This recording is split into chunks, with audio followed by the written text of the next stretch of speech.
Glória a ti, ó nosso Deus, glória a ti. Rei dos céus consolador, Espírito de verdade, tu que estás presente em tudo e enches tudo, tesouro de bens e doador da vida, vem e habita em nós, purifica-nos de toda mácula e salva ao bondoso as nossas almas. Queridos irmãos, sejam todos bem-vindos.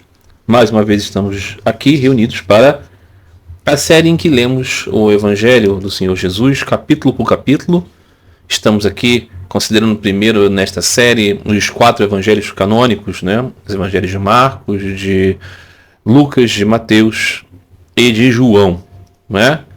No futuro é possível fazer de repente uma leitura do Evangelho de Tomé, o Evangelho que é tão antigo quanto o Evangelho de Marcos, do proto-Evangelho de Tiago, tão valorizado pelas igrejas, né? Pelas suas considerações a respeito da vida da Virgem Maria, da infância de Jesus e coisas assim. Sim, mas o primeiro objetivo é que tenhamos a capacidade de conhecer esses evangelhos que a igreja antiga conservou, né? Como aquela base para o conhecimento dos ensinamentos de Jesus. Estamos então lendo o primeiro dos evangelhos canônicos, não é? Canônicos porque estão no cânone bíblico dos cristãos, né? Está no conteúdo do Novo Testamento, seus 27 livros, e os 4 evangelhos são esses. E o mais antigo deles é o Evangelho de Marcos.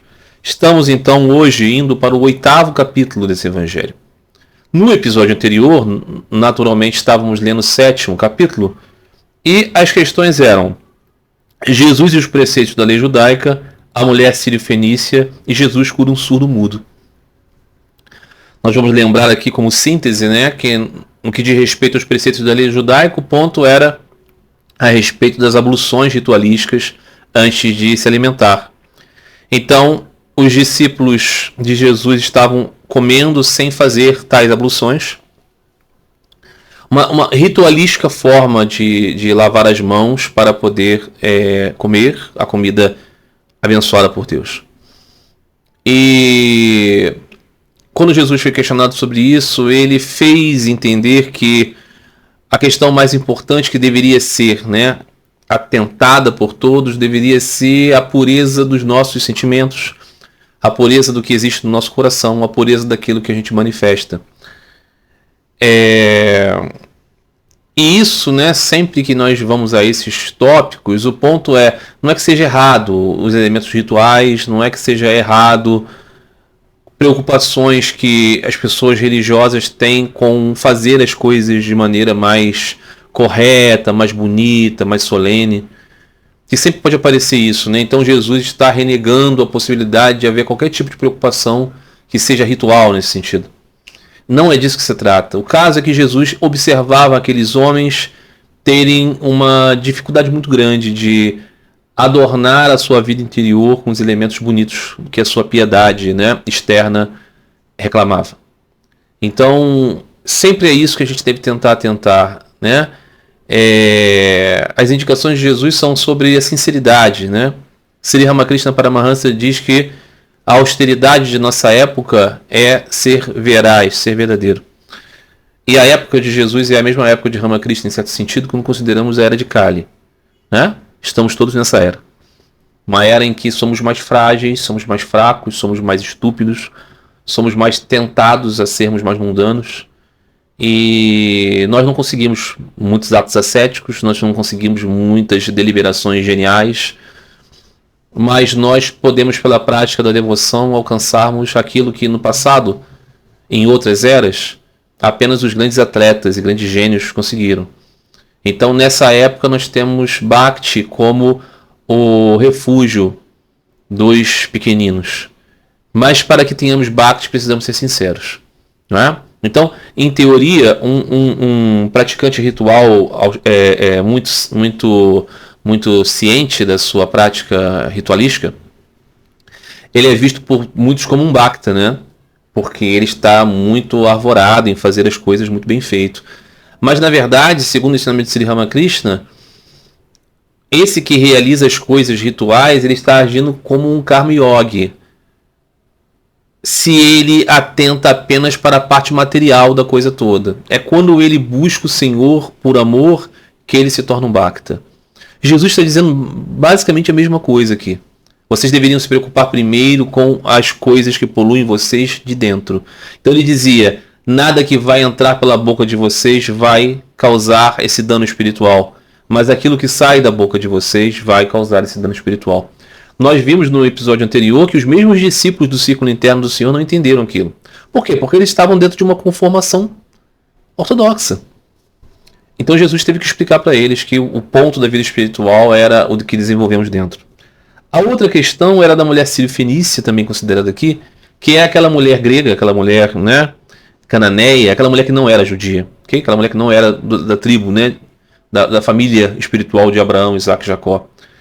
E que Jesus, então, vai até uma cidade escondido, assim, digamos, né, não querendo ser visto, porque né, ele era sempre acossado pelas pessoas que buscavam a sua taumaturgia. E essa mulher diz, Senhor, eu sei que o Senhor é curador e tudo mais, eu acredito em Ti, minha filha está muito doente. E o Senhor Jesus, no primeiro momento, diz a ela assim, mas olha, eu não vim para atender aqueles que não são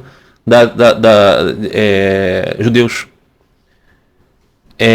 Se eu fizesse isso, é como se um pai estivesse tirando o pão da mesa dos filhos e dando para os cachorros.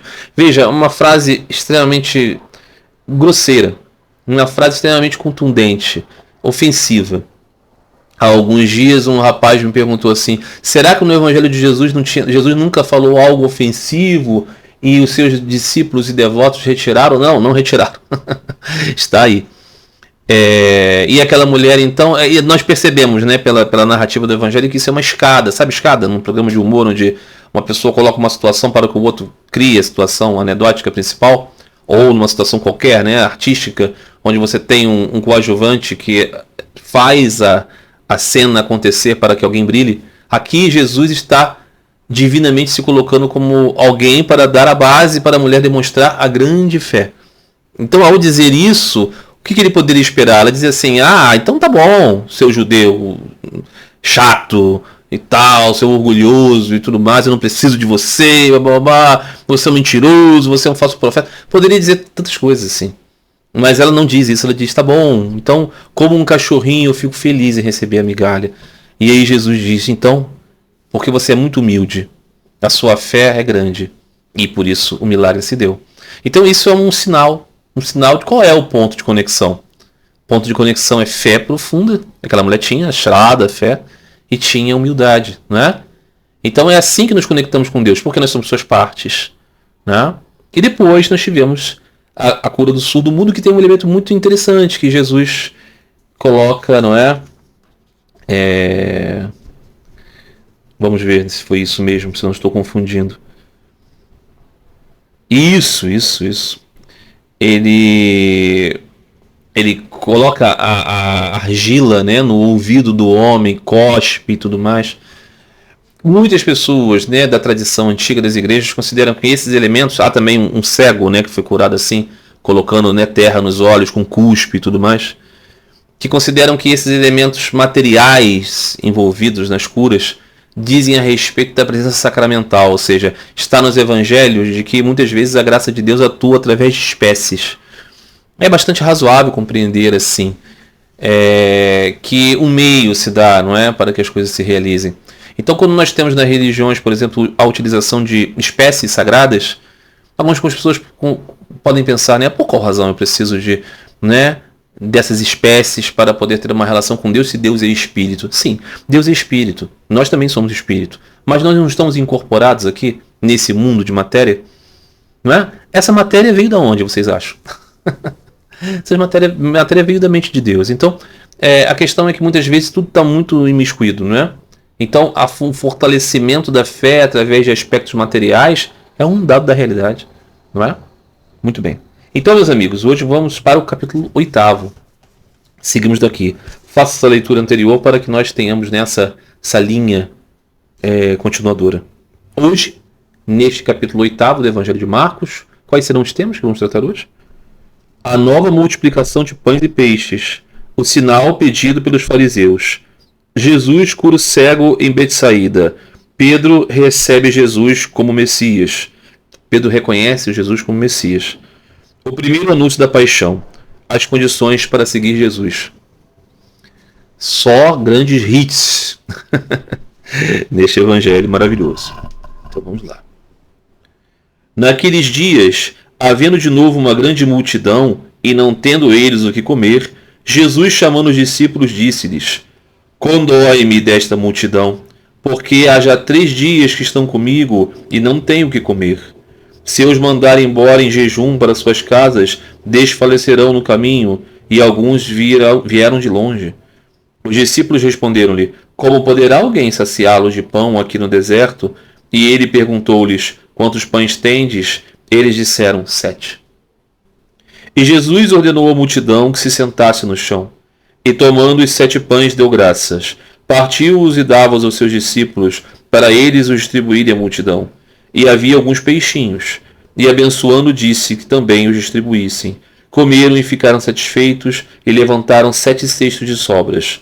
Ora, eram cerca de 4.000, e Jesus despediu-os. Aqui ele se diz que são 4.000 homens, não a totalidade de pessoas, fora as mulheres e crianças, ok?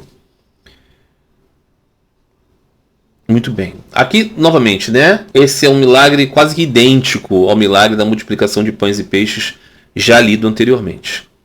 Então aqui é quase que uma repetição. Nos surpreende um pouco a própria perplexidade dos apóstolos, dos discípulos, já que essa situação já tinha meio que acontecido. Aqui explicita-se que Jesus tem uma compaixão pela condição dessas pessoas e que ele diz: essas pessoas vão se afastar, talvez eles não tenham o que comer, talvez fiquem enfraquecidos. Então ele atua com aquilo que tem e realiza um ato extraordinário. Na vez anterior, eu falava, né, que poderíamos compreender que o sentido desse milagre é impressionar profundamente os seus próprios discípulos, para que eles tivessem a capacidade de suportar aquilo que estaria por vir. E aos poucos entender que Jesus não era apenas um rabino comum.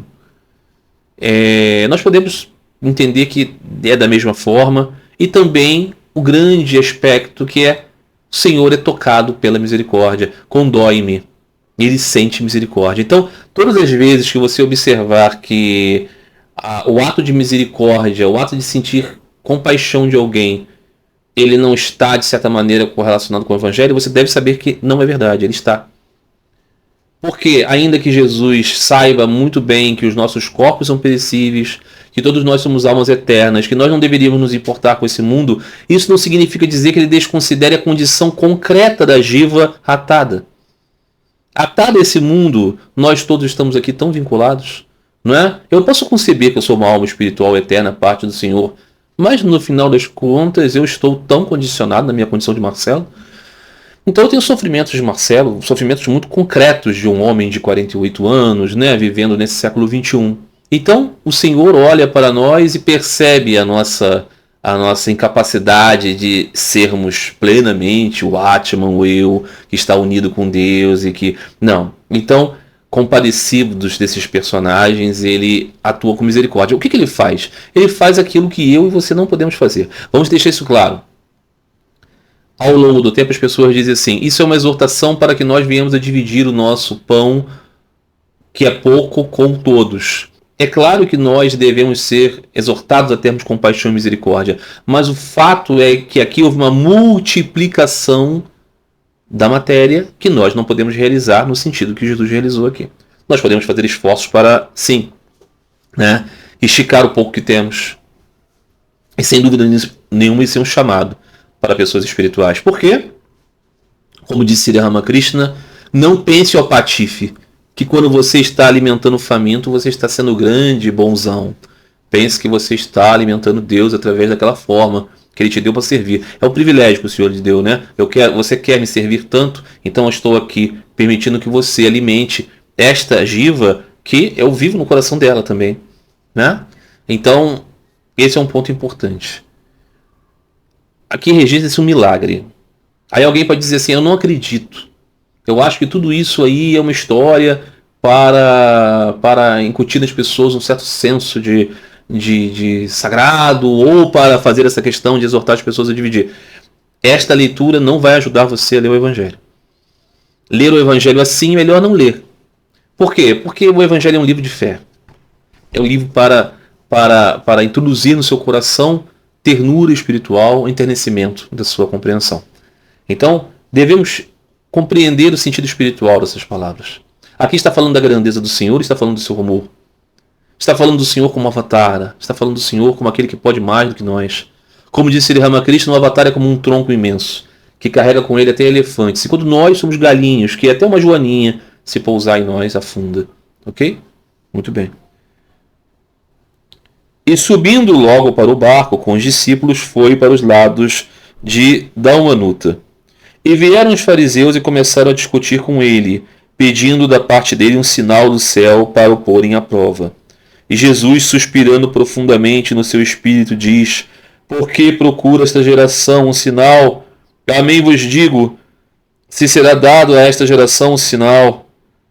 E deixando-os, embarcou de novo e foi para outra margem. Vemos que aqui o Senhor Jesus está demonstrando a sua irritação com esses. Por quê? Porque ele percebe a impureza dos seus corações. Não é? Muitos sinais foram dados. Profundamente, o sinal maior é o despertar da espiritualidade nos homens.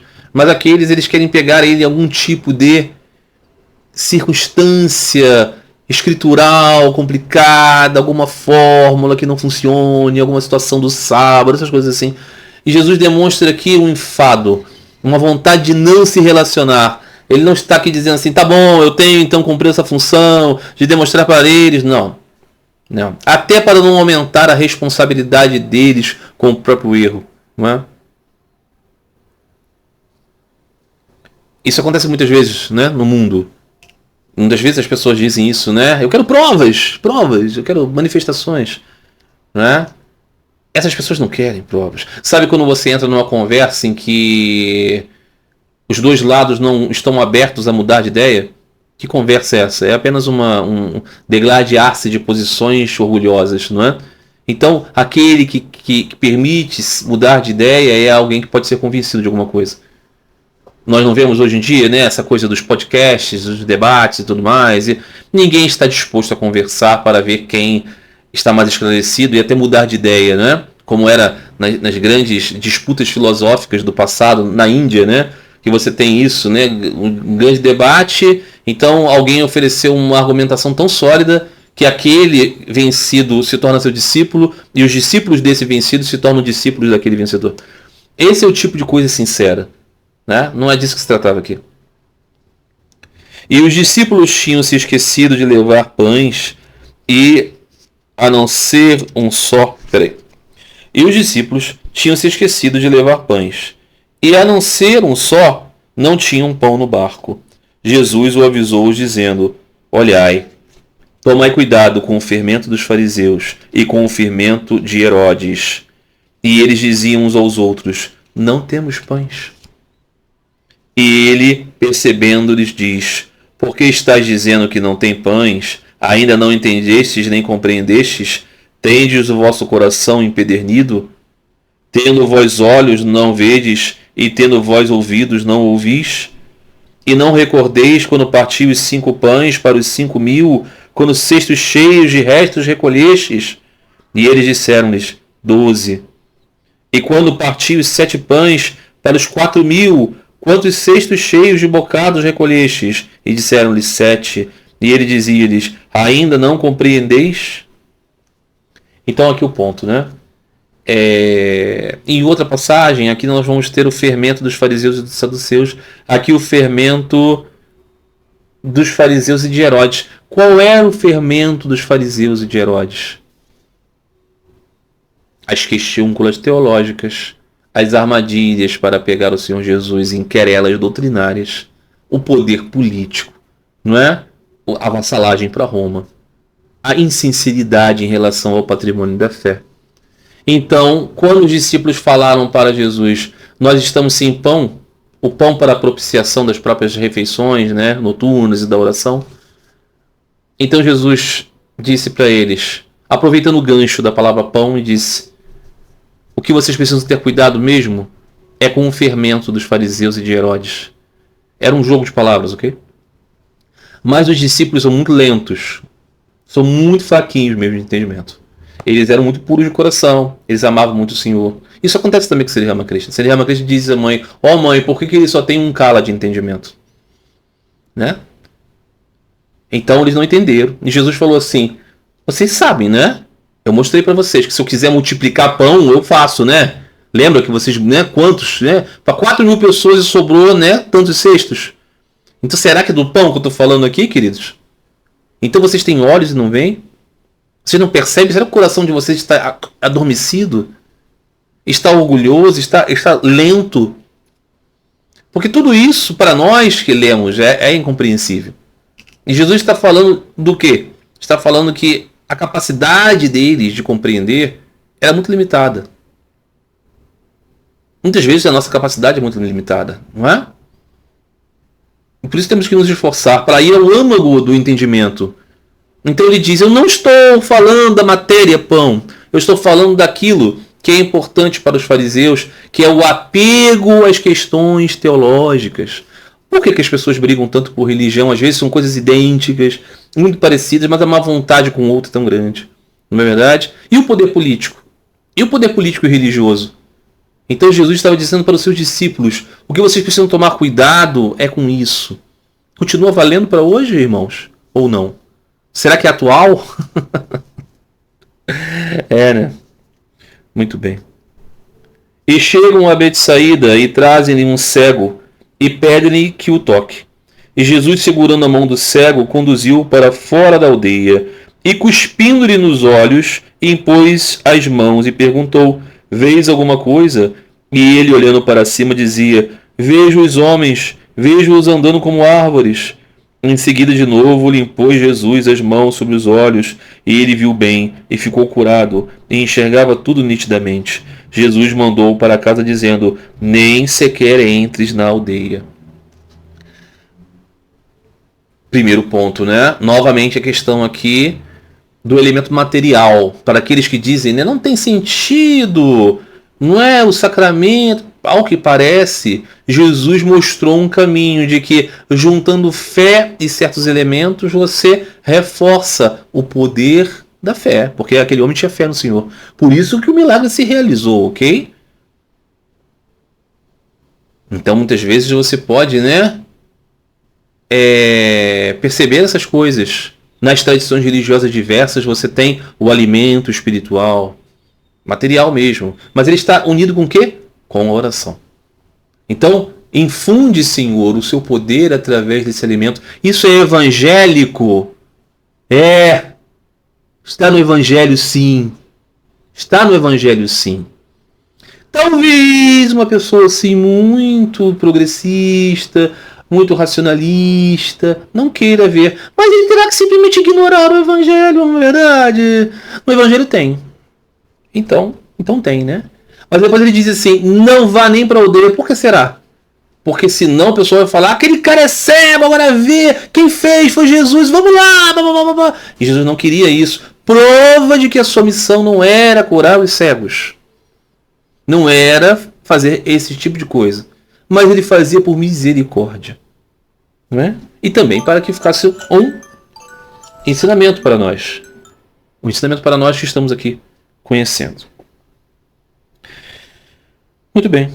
E Jesus saiu com seus discípulos para as aldeias da Cesareia de Filipe. No caminho interrogou os discípulos, dizendo-lhes: quem os homens dizem que eu sou? Eles falaram-lhe, dizendo: João Batista. Outros dizem Elias, e outros que és um dos profetas. E ele perguntou-lhes: e vós, quem dizeis que eu sou? Pedro respondendo lhe diz: tu és o Cristo. Ordenou-lhes então que não falassem a ninguém sobre ele. Esta passagem ela é ampliada em outros evangelhos, mas aqui eu vou ler apenas o que está neste evangelho. O ponto é que Jesus está num momento de intimidade com seus discípulos e está conversando com eles sobre a impressão do povo sobre o próprio Jesus. Então, ele pergunta o que o povo acha que eu sou, em virtude que ele é esse personagem já notório, ok? E os discípulos então dizem essas coisas extraordinárias que as pessoas pensam que Jesus é João Batista. Veja, João Batista conviveu com Jesus. João Batista é contemporâneo de Jesus.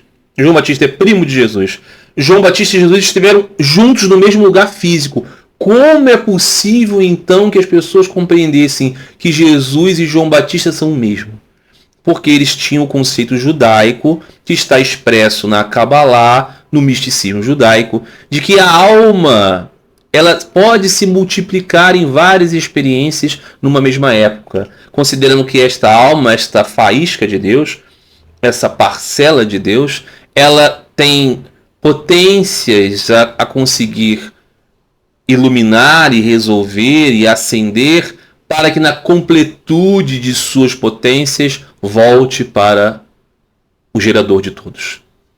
Então esse conceito extremamente complexo, extremamente fascinante e místico, ele era conhecido pelos judeus, a ponto de que era isso que estava na boca do povo. É bem diferente do conceito de reencarnação que temos pela linha da Índia, por exemplo, né? A concepção em que o espiritismo aqui no Ocidente acabou também assimilando, embora não tenha pego da Índia, mas enfim, né? Essa compreensão de que uma alma ela tem várias experiências em vários corpos, né? Mas sempre assim, né? De tempos em tempos, né? Ela assume uma nova roupa, digamos assim. Aqui é mais complexo nesse sentido. A ideia deles era essa, que poderia haver como expansões em corpos que viveriam uma mesma vida num mesmo cenário. Muito interessante. Então eles diziam isso, diziam também de Elias. Aí Elias é um processo mais, né, tradicional, digamos assim, alguém que viveu há muito tempo e agora voltou.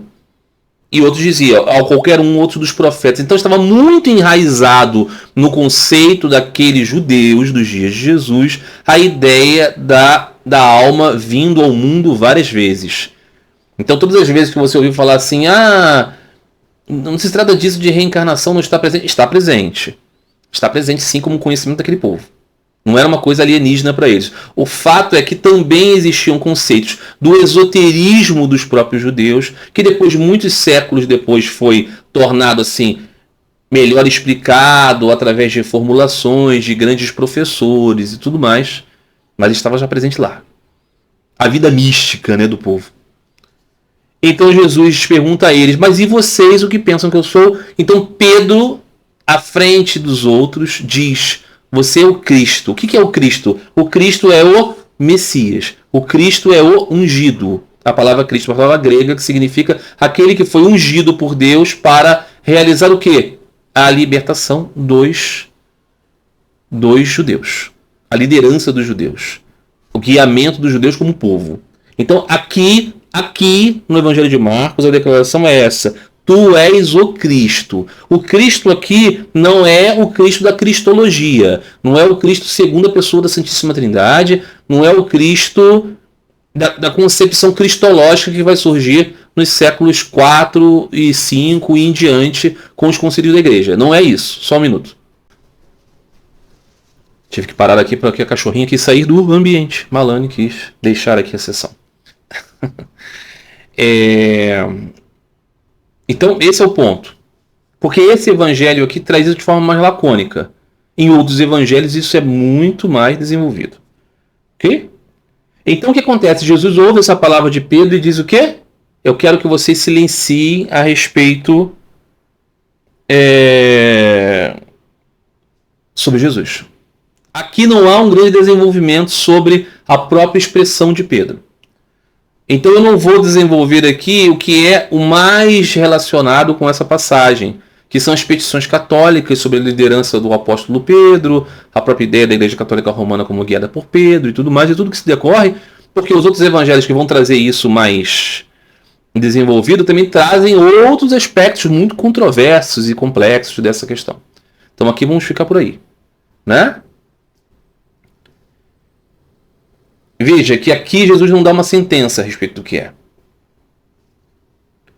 Começou então ele, Jesus, a ensinar-lhes que o Filho da Humanidade tem de sofrer muito, ser rejeitado pelos anciãos, pelos sumos sacerdotes e pelos escribas, tem de ser morto e após 3 dias ressuscitar.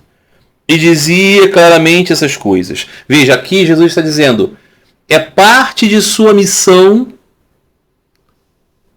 enfrentar de modo contundente a reação dos religiosos da estrutura do templo, não é?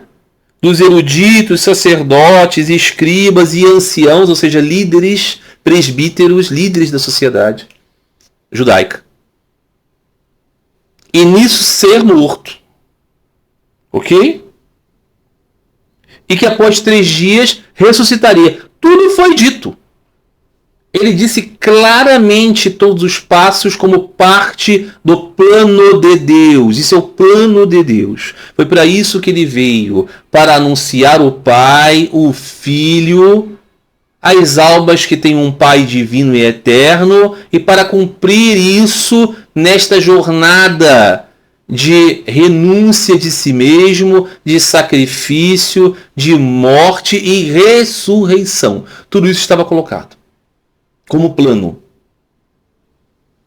Então, aquele que pensa assim, não, é porque Jesus ele era mesmo um revolucionário social, mas tudo deu errado, ele acabou morrendo. Precisa ignorar o Evangelho. No Evangelho não está dizendo isso. Ele não está dizendo que nunca foi uma identificação plausível de que ele fosse aceito, de que ele fosse governar, de que ele fosse mudar aquela sociedade concretamente naqueles dias, que ele fosse ser acolhido. Não, era sabido desde o início que todo périplo iria se dar com contestação, injustiça da sua condenação, morte e ressurreição. A ressurreição faz parte da mensagem. Muito bem. Não é? E dizia claramente essas coisas. E Pedro, desviando-se com ele um pouco, começou a repreendê-lo. Pedro, ao ouvir isso, começa a repreender Jesus, o que em outro evangelho será mais detalhado. Pedro vai dizer assim, eu não vou deixar que você seja preso. Mas Jesus, voltando-se e vendo os seus discípulos, repreendeu Pedro e diz, vai-te para trás de mim, Satanás, porque não pensas as coisas de Deus, mas sim as dos humanos. Aqui, o quadro é bem menos favorável a Pedro do que é em outros evangelhos, na qual, primeiramente, Jesus elogia muito Pedro, a sua fé, aquilo que ele diz, e diz, você foi um mensageiro de Deus, não é? E nesta fé, né, você é a pedra, qual edificarei a minha igreja, essas coisas. Aqui, neste evangelho de Marcos, que é muito provavelmente a base dos evangelhos de Lucas e Mateus, ele não diz isso.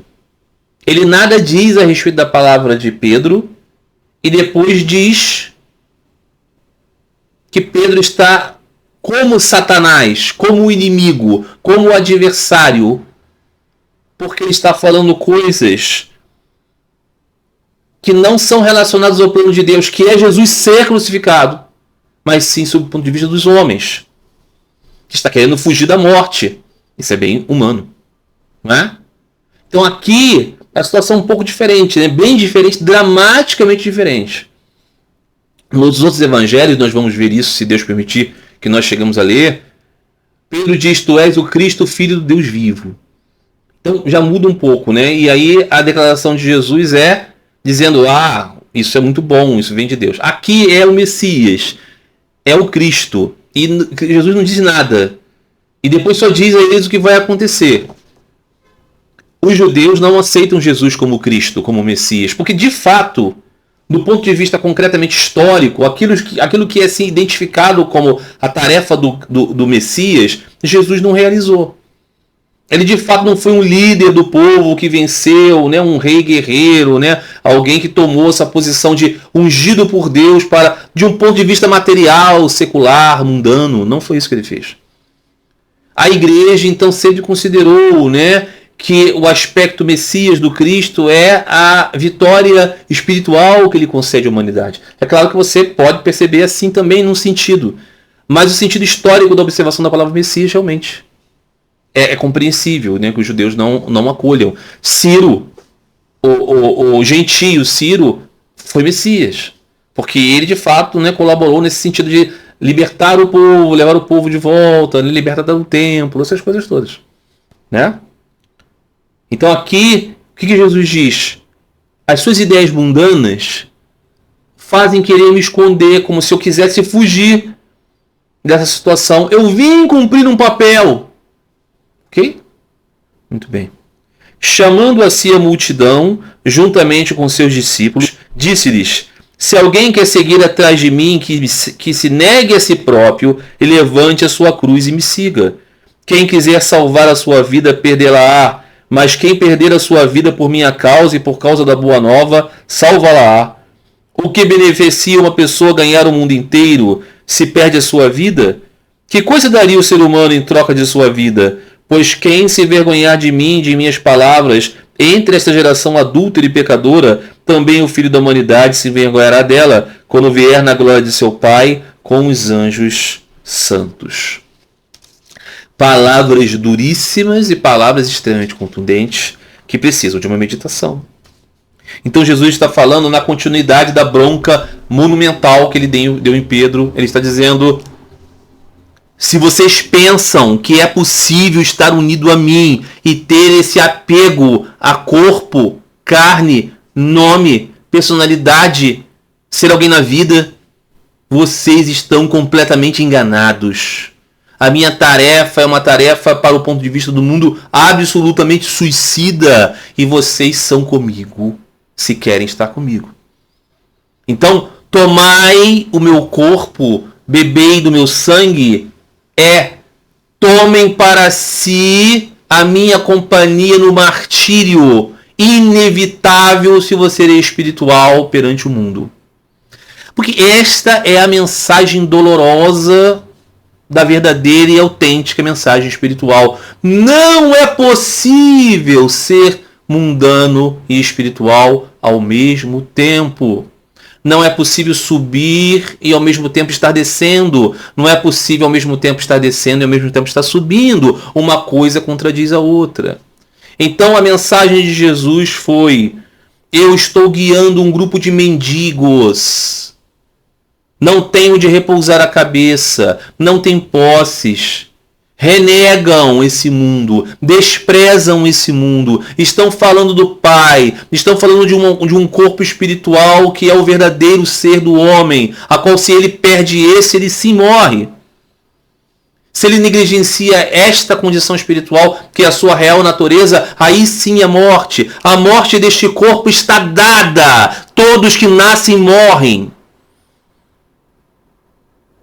Acontece que você vai nascer e morrer, e nascer e morrer infinitas vezes, porque preso a esta identificação. Mas se você se identifica com a sua real natureza, você segue aquele que veio mostrar como é ser um filho de Deus.